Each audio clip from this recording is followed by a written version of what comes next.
Oi, gente! Bem-vindos para mais um BookTube. Vocês sabem o que é um BookTube? Um BookTube é uma resenha de um livro em formato de vídeo. E o livro que hoje iremos falar é sobre nada mais, nada menos que A Viuvinha, um romance de José de Alencar. José de Alencar escreveu alguns dos maiores clássicos da literatura brasileira, e A Viuvinha é uma das suas obras mais famosas. Publicado em 1957, este livro é um romance urbano ambientado no Rio de Janeiro, em meados do século XIX. E ele conta a história de Jorge e Carolina, onde Jorge é um filho de uma boa família, de uma família rica, foi bem nascido, só que seu pai acaba falecendo prematuramente, e daí Jorge acaba herdando toda a sua fortuna. Só que durante 3 anos, após completar 18 anos, Jorge só soube gastar de má forma essa dinheirama que lhe foi herdada. Como se sentiu bem acomodado com o dinheiro que tinha, ele foi se afundando, pois acabava querendo curtir a vida da maneira mais louca que podia. Ele cortejava mulheres, gastava muito em festas, mais mulheres, comidas e bebidas, mais mulheres, gastava em jogos. Ele também gostava muito de estar com os amigos com alto padrão de vida. E, obviamente, gastava com mais mulheres. Daí, o que aconteceu? Ele acabou falindo. Mas isso ele só foi ficar sabendo na véspera de seu casamento. Pois é, casamento esse que era para ter sido com a Carolina. E ele conheceu a Carolina na igreja. É meio estranho um homem que vivia daquele jeito ter ido à igreja, mas isso aconteceu de uma forma totalmente repentina. Em uma manhã ele sentiu uma vontade, uma tentação de ir à missa, e assim ele foi. Era como se ele meio que tivesse recebido um sinal para sua vida se reparar, digamos assim. Ou seja, a partir disso ele começa a frequentar a igreja e sente um incrível bem-estar, como se a alma dele estivesse mais limpa, apaziguada, enfim. Ele conhece a Carolina e se apaixona por ela de imediato. E a partir disso, a partir dele ter conhecido a Carolina, ele abandona a vida de mulherengo que ele levava. E como eu já disse antes, ele havia falido em decorrência de 3 anos de farra após sua maioridade.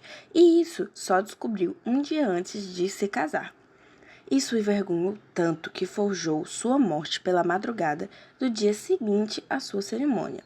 Nossa, mas isso foi um baque imenso para Carolina, pensando então que havia se tornado viúva, entrando em uma mágoa profunda. O nome do livro vem daí. Ela era chamada de A Viuvinha. De tão abalada, não voltou a apaixonar-se por ninguém. Voltando a Jorge, esse havia forjado sua morte, deixando uma carta de despedida. Então, viajando para os Estados Unidos a fim de reparar seus erros, tentando trabalhar para recuperar o que perdeu enquanto jovem e responsável.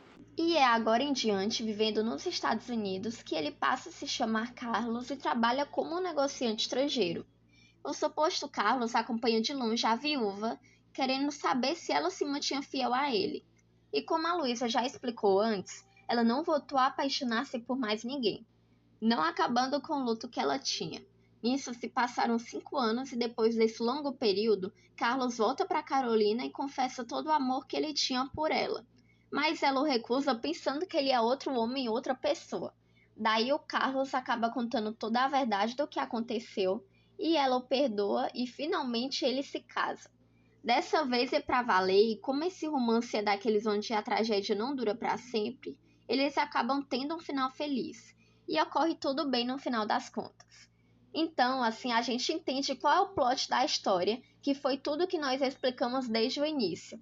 E qual é o tal desse plot, como talvez você esteja se perguntando. O plot, ele é uma espécie de virada. E essa virada da história é o fato de que o Jorge não tinha morrido e, na verdade, tudo era uma farsa do bem, onde tudo dá certo no final da história.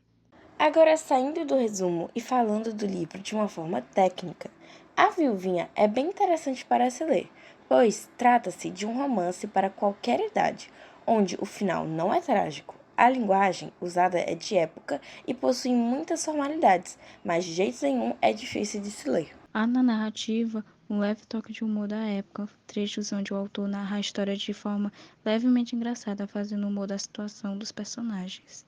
Há também momentos em que José de Alencar, como autor, se aproxima do leitor.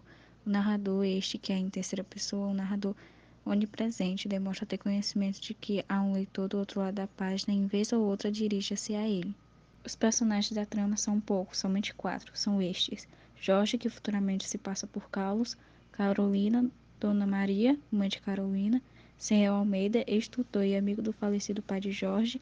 Após sua morte, passa a administrar as finanças do Jorge até que ele atinja aos 18 anos. Também é bom ressaltar que essa história desse livro é como uma carta que Jorge escreve para sua prima, narrando a ela tudo o que aconteceu em sua vida durante um período de 10 anos após a morte do seu pai. Então é isso, se cuidem, fiquem bem e tchau, tchau.